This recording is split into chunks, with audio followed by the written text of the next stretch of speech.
नमस्कार। मैं हूं गजानंद वर्मा। कक्षा 11 के लिए विषय अनिवार्य हिंदी पुस्तक वितान पाठ संख्या 2। पाठ का नाम राजस्थान की रजत बूंदें। लेखककार अनुपम मिश्र। आज इस पाठ संख्या 2 का थर्ड पार्ट हम पढ़ेंगे कि किस प्रकार से इन कुइयों का निर्माण करते हैं। चित्र में दिखा रखा है, देखिए चित्र में देखिए कुई पर सजगता का पहरा। जब कुई निर्माण करते हैं तो इन कुइयों के ऊपर पहरा दिया जाता है कि कोई कुइयों में से पानी निकाल के न ले जाए। इस प्रकार पहरा लगाते हैं। और कई जगह तो क्या करते हैं, ये कुइयाँ हैं इन पे ढक्कन लगा करके ताला लगा देते हैं। जब ज़रूरत होती है ताला खोल करके पानी निकाल करके ले जाते हैं खुद व्यक्ति। बाकी इनकी सुरक्षा के लिए इन पे इस तरह की व्यवस्था की जाती है। पहले दिन कुई खोदने के साथ साथ खीप नाम की घास का ढेर जमा कर लिया जाता है। पता चलता है कि अब हमें इस कुई का निर्माण करना है। तो रेगिस्तान में खीप बहुत होती है। खीप की टहनियों को काट काट करके ढेर कर लिया जाता है, क्योंकि इनकी बहुत लंबी रस्सी बनाई जाती है। और जैसे जैसे खुदाई करते जाते हैं वैसे वैसे क्या है कि इनकी राउंडाकार एक गोलाकार बनाई जाती है। खुदाई करते जाते हैं और डालते जाते हैं, खुदाई करते जाते हैं डालते जाते हैं, जिससे कि बहुत बड़ा घेरा तैयार हो जाते हैं। जैसे जैसे इनकी खुदाई करते जाते हैं वैसे वैसे उससे पूर्व क्या है कि रस्सी तैयार कर ली जाती है। खीप की मोटी सी रस्सी तैयार करती है और जैसे जैसे खुदाई करते जाते हैं वैसे वैसे गोलाकार रूप में इस रस्सी को डालते जाते हैं, जिसके कारण ये मिट्टी आसपास में न गिरे। पहले दिन कुई खोदने के साथ साथ खीप नाम की घास का ढेर जमा कर लिया जाता है। चेजारो खुदाई शुरू करते हैं और बाकी लोग खीप की घास से कोई 3 अंगुल मोटी रस्सा बटने लगता है।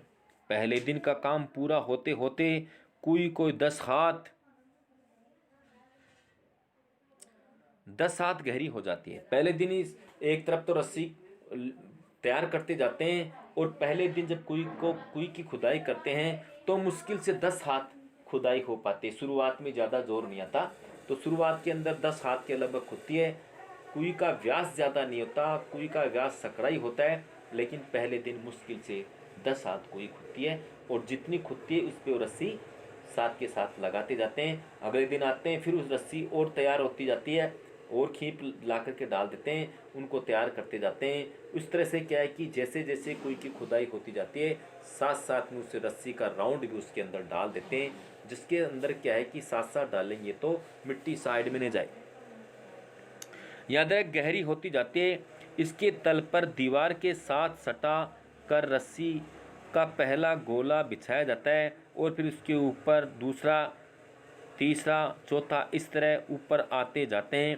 खीप घास से बना खुरदरा मोटा रस्सा हर घेरे को अपना वजन डालता है और बटी हुई लड़ियाँ एक दूसरे में फंसकर मजबूती से एक के ऊपर एक बैठती जाती है। रस्सी का आखिरी छोर ऊपर रहता है, वो नीचे का तो नीचे चल जाता है और रस्सी का आखिरी छोर है ऊपर रहता है। फिर उसके अंदर और रस्सी जोड़ दी जाती है, फिर वो नीचे चली जाती है, फिर ऊपर और रस्सी जोड़ दी जाती है, फिर नीचे। इस तरह से क्या है कि वो खीप काटते जाते हैं। खीप की रस्सी जो घास एक तरह से है और रस्सी बना बना करके अंदर डालते जाते हैं, जिसके कारण एक के बाद दूसरा, दूसरे के बाद तीसरा, इस तरह से ये प्रक्रिया चलती चली जाती है। अगले दिन फिर कुछ हाथ मिट्टी खोदी जाती है और रस्से की पहले दिन जमाई गई कुंडली दूसरे दिन खोदी गई जगह में सरका दी जाती है। ऊपर छूटी दीवार में अब नया रस्सा बांधा जाता है। रस्सी की कुंडली को टिकाए रखने के लिए बीच बीच में कहीं कहीं चिनाई भी करते जाते हैं। रस्सी को टिकाने के लिए, रस्सी को रोकने के लिए बीच बीच में कहीं कहीं चिनाई भी कर देते हैं, जिसके कारण क्या है कि ये खिसके नहीं, एक जगह रुक जाए। लगभग 5 हाथ लगभग 5 हाथ के व्यास की लगभग 5 हाथ के व्यास की हाथ के व्यास की कुई में रस्से की एक ही कुंडली का सिर्फ एक घेरा लगभग 5 हाथ के व्यास की कुई में रस्से की एक कुंडली का सिर्फ एक घेरा बनाने के लिए लगभग 15 हाथ लंबा रस्सा चाहिए। देखिए, ये जो कुई बनती है इसका एक गोलाकार राउंड जो होता है, गोलाकार कुई का गोलाकार राउंड के अंदर जो रस्सा होता है 15 हाथ लंबी रस्सी का एक ही गोला होता है, क्योंकि गोलाकार में जाएगा तो कितनी रस्सी अंदर जाएगी। लगभग 15 हाथ लंबा रस्सा चाहिए। एक हाथ की चिनाई में रस्से के 8-10 लपेटे खप जाते हैं और इतने में ही रस्से की कुल लंबाई 150 हाथ हो जाती है। अब यदि 30 हाथ गहराई कुई की मिट्टी को थामने के लिए रस्सा बांधना पड़े तो रस्से की लंबाई 4000 हाथ के आसपास बैठती है। अगर 30 हाथ अगर कुई निर्माण करते हैं तो इसके अंदर लगभग 4000 हाथ रस्सा हो जाता है। इतनी रस्सी अंदर चली जाती है पानी के वो मिट्टी के अंदर। उसको बनाने में इतनी समस्याओं का सामना करना पड़ता है। नए लोगों को तो समझ में भी नहीं आएगा कि यहाँ कोई खुद रही है कि रस्सा बन रहा है। नए लोगों को तो इस बात की जानकारी नहीं हो पाती है कि यहाँ कोई खुदरी या रस्सा बन रहा है, क्योंकि रस्से का ही ढेर लग जाता है। नए लोगों को तो ये भी समझ में नहीं आता कि यहाँ रस्सा बन रहा है या कोई खुदरी है, क्योंकि रस्सा कोई के साथ साथ में जाता है। उनको तो ये भी पता नहीं लगता है कि यहाँ कोई खुदरी या रस्सा बन रहा है। और नए लोगों को इस बात की जानकारी नहीं होती कि यहाँ किस तरह से ये हो पाता है। और समझ नहीं आएगा कि कोई खुदरी या रस्सा बन रहा है। कहीं कहीं न तो ज़्यादा पत्थर मिलता है न खींप। कई जगह क्या होता है कि कई जगह पत्थर नहीं मिलते और कई जगह खींप भी नहीं मिलती। खींप जो होती है ना, कई जगह खींप नहीं मिलती, कई जगह रस्सा नहीं मिलता। तो ऐसी स्थिति में उन लोगों को कई प्रकार की समस्याओं का सामना करना पड़ता है कि उसको रोके तो कैसे रोके। पत्थर नहीं मिले तो ईंट के माध्यम से, लकड़ी डंडों के माध्यम से भी धीरे धीरे उनको रोकना पड़ता है। लकड़ी डंडे लगा करके, रस्सी लगा करके या ईंट के माध्यम से रोकना पड़ता है। किसी स्थान पर मान लो पत्थर नहीं है तो चढ़ाई कैसे करेंगे। किसी स्थान पर मान ली खींप नहीं मिलती है तो उस रोकने के लिए उसमें लाइन कैसे डालें, तो उनको लकड़ी आदि लगानी पड़ती है। चिनाई के लिए ईंट आदि का उपयोग करना पड़ता है। कहीं कहीं न तो ज़्यादा पत्थर मिलता है न खींप ही, लेकिन रेजानी पानी है तो वहाँ भी कुइयाँ ज़रूर बनती है। ऐसी जगहों पर भीतर की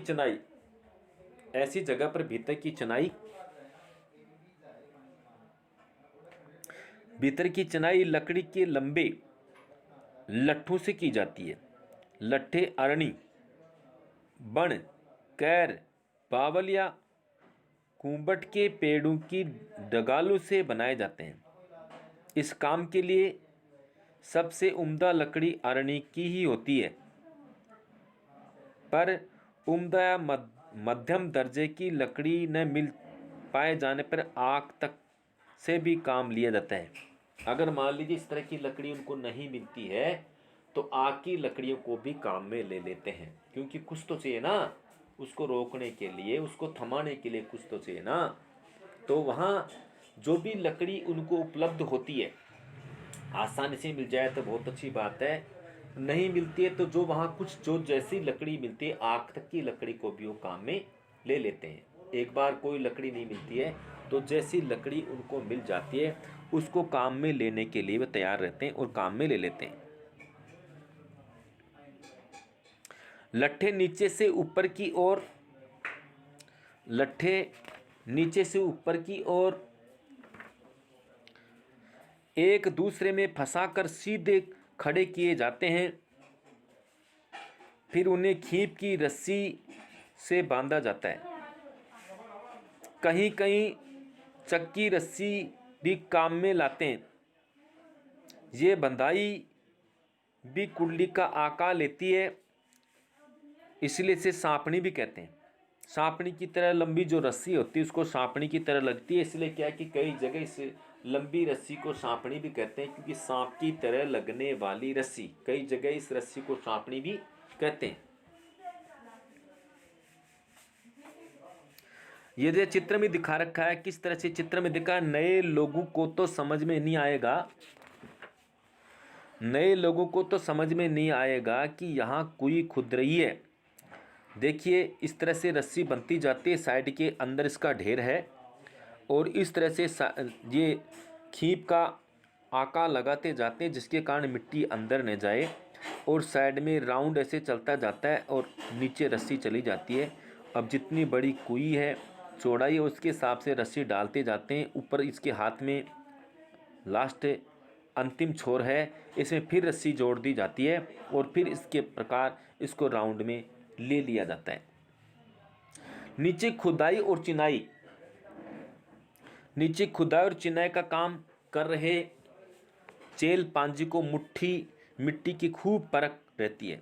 नीचे जो खुदाई का काम करने वाला जो व्यक्ति होता है, उसको मिट्टी की अच्छी फर्क होती है कि यहाँ पर पानी रिस आएगा कि नहीं आएगा।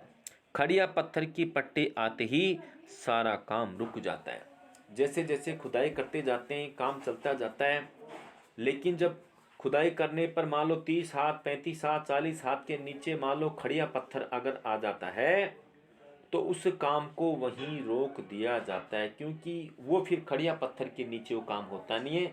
उसके ऊपर रेतीली मिट्टी में इस तरह की कुइयाँ तैयार की जाती है, और खुदाई करते समय उनको पता जाता है खड़िया पत्थर आ गया है, तो चेल पांजी यानो चेजारो कुएं का निर्माण करने वाला जो व्यक्ति होता है, उसको वहीं काम रोकना पड़ता है, उसका काम वहीं बंद हो जाता है, उसको वहीं काम को बंद करना पड़ता है।